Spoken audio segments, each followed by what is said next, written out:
आज हम गेहूं के आटे से भी ज्यादा हेल्दी, टेस्टी और बहुत ही मजेदार रोटी बनाएंगे। और इस रोटी को आप डेली बना सकते हैं। मतलब ऐसा कुछ नहीं है कि गेहूं की रोटी ही हमें डेली खानी। अरे इस रोटी को भी आप डेली खा सकते हैं। टेस्ट तो गजब का आएगा, शुगर भी नहीं बढ़ेगा और बिना तेल की बनेगी। और इसे आप हरी मिर्च धनिया की चटनी से भी खाएंगे ना तो कहेंगे भाई मजा आ जाएगा। प्याज वगैरह सब कुछ होगा। और इसे हम पालक के साथ बनाएंगे। आप किसी भी सब्जी के साथ बना सकते हैं, जैसे कि मेथी, बथुआ, मूली, जो भी आपके पास सब्जी रखी हो। सेकते समय में भी एक ऐसी प्रो टिप है, उसके बगैर भी ये परफेक्ट नहीं बनेगी। बेल के भी रख लो, उसके बाद सेंक लो। मैंने तो इसे बिना बेसन की कढ़ी के साथ बनाया था। मतलब कि ये दाल की कढ़ी है और इसका स्वाद एकदम से हटके आता है। इसकी रेसिपी देखनी हो तो कमेंट करके आप बताना, बहुत जल्दी शेयर कर देंगे। जब भी ट्राई करना तो अपना फीडबैक देना और रेसिपी पसंद आए तो इसे लाइक शेयर सब्सक्राइब जरूर करना। चलो तो इसे बना लेते हैं। तो इसके लिए सबसे पहले हम एक बड़ा सा बर्तन लेंगे और इसमें डाल देंगे गेहूं का आटा, लगभग 1 कटोरी जितना। और उसी क्वांटिटी में डालेंगे यहाँ पर बेसन। तो देखो गेहूं के आटा और बेसन से आप बनाएं तो हेल्दी रहेगी। कुछ लोग इसमें मैदा भी डाल देते हैं, लेकिन मैं अवॉइड कर रहा हूँ क्योंकि हेल्दी बनानी है तो कुछ जगह तो हेल्दी खा ही लेना जहां मौका मिल जाए। तो आज हेल्दी ही बनाएंगे। इसी के साथ लेंगे एक कूड़दान और इसमें डाल देंगे साबुत धनिया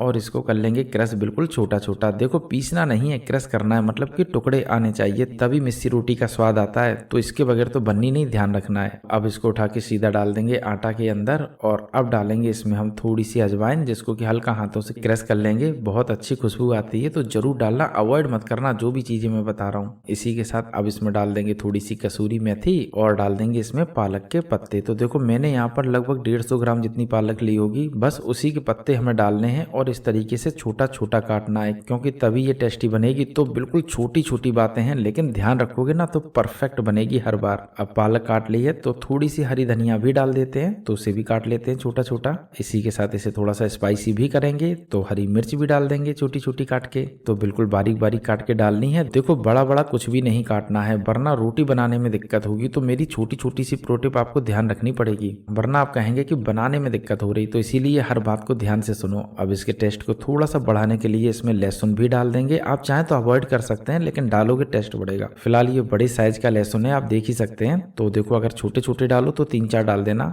अब इसको हम काट लेंगे बिल्कुल छोटा छोटा। ये देखो कितना बड़ा था, तो इसीलिए बता रहा हूँ छोटे छोटे लो तो 3-4 डाल दो, बढ़िया टेस्ट आता है। और सर्दियों की सीजन में खाएंगे तो इस रोटी में मजा आ जाएगा। एक बार ट्राई जरूर करना मेरे कहने से, बहुत टेस्टी बनेगी और डेली बना सकते हैं, ऐसी कोई दिक्कत थोड़ी नहीं। इसी के साथ अब इसमें डाल देंगे प्याज, लेकिन प्याज हम पूरा नहीं डालेंगे, आधा डालेंगे। और आधे प्याज को सब्जी के साथ सर्व कर लेंगे। अब इसको बिल्कुल छोटा छोटा इस तरीके से काट के डालेंगे। देखो ध्यान रखना है, अगर बड़ा बड़ा प्याज काट लिया तो बनाने में दिक्कत होगी। मेरी छोटी छोटी बातें आपको ध्यान रखनी है। और हाँ, इस तरीके की मिस्सी रोटी हेल्दी और टेस्टी आपको बाजार में भी नहीं मिलेगी, तो इसे आप घर पे ही बना सकते हैं, एकदम से हेल्दी। वैसे भी देखो प्रोसेस कितना छोटा प्रोसेस है, और ये सारी सब्जियां तो रखी रहती हैं। पालक आती जाती रहती है, और पालक नहीं तो बथुआ भी डाल दो, बथुआ नहीं तो मेथी डाल दो, मेथी नहीं तो जो आपको पत्ते वाली हरी सब्जी मिले वो डाल दो। मूली भी डाल सकते हो, उसकी भी रोटी बना सकते हो। तो सब चीजों की रोटी आप बना सकते हैं, अगर इस रेसिपी को पूरा आपने अच्छी तरीके से फॉलो कर लिया तो। अब प्याज बिल्कुल बारीक काट के डाल दिया है, तो डाल देंगे इसमें थोड़ा सा नमक, इसी के साथ डाल देंगे हल्दी।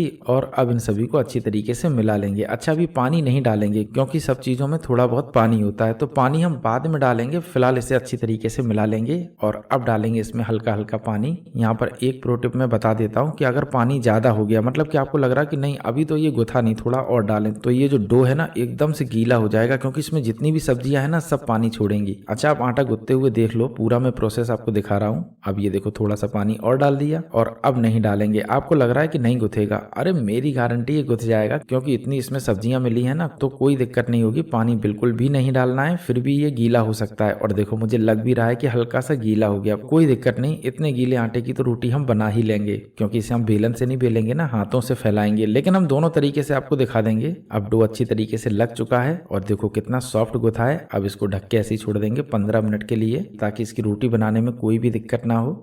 लगभग 15 मिनट हो चुका है, और डो देखो अच्छी तरीके से सेट भी हो चुका है। तो इसका आधा डो निकाल लेंगे और इसको सीधा पटक देंगे फर्श पर, लेकिन उससे पहले डालेंगे इसके ऊपर सूखा आटा। और बस अब इसको कर लेंगे अच्छी तरीके से सेट। अब इसके हम 2 हिस्से कर लेंगे, मतलब कि 2 मोटी मोटी लोइयां बना लेंगे, क्योंकि हम थोड़ी सी बड़ी साइज की बना रहे हैं जल्दबाजी में। अब इसकी एक लोई हम एक साइड रख देंगे, और दूसरी लोई को बढ़िया तरीके से हाथों से फैला लेंगे। वैसे आप लोग बताओ, क्या आप किचन में खाना बनाते समय अपनी पत्नियों से हेल्प लेते हैं? कमेंट करके जरूर बताना। और अब इस पर थोड़ा सा हम सूखा आटा लगाएंगे और इस तरीके से फैलाएंगे। देखो कितना आसान है फैलाना, क्योंकि इसमें बेसन है ना, तो इसीलिए इसे फैलाना बहुत आसान हो जाता है। अगर ये आटा होता या मैदा होता तो बहुत दिक्कत होती। और दूसरी बात यह है कि ये हल्का सा डो गीला भी है, तो इसीलिए फैलाने में और भी आसानी हो रही है। तो कोई भी दिक्कत नहीं होगी, बस सूखा आटा डालते जाओ और इस तरीके से फैलाते जाओ, क्योंकि डो बहुत ज्यादा सॉफ्ट था ना इसीलिए। अब मिस्सी रोटी हमने अच्छी तरीके से फैला ली है, तो थोड़ा सा उंगलियों से इस तरीके से दाब देंगे। इससे क्या होगा कि जो रोटी है ना वो फूलेगी नहीं। और दूसरी प्रो टिप ये है कि बढ़िया तरीके से कहीं कहीं सिकेगी और कहीं कहीं थोड़ी सी कम। ऐसे ही मिस्सी रोटी बनाते हैं बाजार में, तो बिल्कुल इसी तरीके से आप उंगली मार दो जैसे मैं मार रहा हूँ। इसी तरीके से हम दूसरी वाली रोटी भी बना लेंगे, लेकिन इसे हम बेलेंगे बेलन से, मतलब कि आपको सारी चीजें दिखा दें, तो इसीलिए बेल के भी दिखा देते हैं। तो इस तरीके से सूखा आटा लगाते हुए इसे बेल लेंगे और बाद में क्या करना है, थोड़ा उंगलियों से इस तरीके से कर देंगे और बाद में फिर से इसके ऊपर उंगली मार देंगे। बस इसी तरीके से सारी सारी रोटियां हमें बेल लेनी है। अब रोटी हमने दोनों के दोनों अच्छी तरीके से बेल ली है, तो सीधा इसे सेंक लेंगे। लेकिन सेंकने में भी प्रो टिप है, वरना ये अच्छी तरीके से सिकेगी भी नहीं, करारी कुरकुरी भी नहीं बनेगी और तवे पर चिपकेगी भी नहीं। तो बहुत छोटी छोटी बातें ध्यान रखनी है। तो चलो हम सेंक लेते हैं। तो एक तवा लेंगे और इसको कर लेंगे बिल्कुल हाई फ्लेम पर गर्म, क्योंकि अगर तवा अच्छी तरीके से गर्म नहीं होगा तो रोटी तवे पर चिपकेगी नहीं और छूटेगी भी नहीं। अब छोटी सी ट्रिक जरूर है, लेकिन रोटी नहीं बनेगी, मैं बता रहा हूँ। और करारी कुरकुरी तो बिल्कुल भी नहीं। इसीलिए एकदम से तवा जब गर्म हो तो उसके ऊपर रोटी डाल देंगे, लेकिन डायरेक्ट नहीं, इसके पीछे थोड़ा सा पानी लगाएंगे इस तरीके से, तभी तो ये चिपकेगी। हाँ, जिस साइड मैंने हाथ मारा था ना, उंगलियां मारी थी, उस साइड पानी नहीं लगाना है, बल्कि इसके पीछे साइड में लगाना है। अब इसको हम डाल देंगे तवे के ऊपर, मतलब कि बढ़िया तरीके से चिपका लेंगे। अगर आपको लगे तो हल्का फुल्का पानी किनारे से और डाल दो, चिपकी तो रहेगी, कोई दिक्कत नहीं। बस गैस की फ्लेम को मीडियम टू हाई रखना है। अब इसको 30 से 35 सेकंड ऐसे ही पड़ा रहने देंगे। लगभग 35 सेकंड हो चुका है, तो तवे को करेंगे उल्टा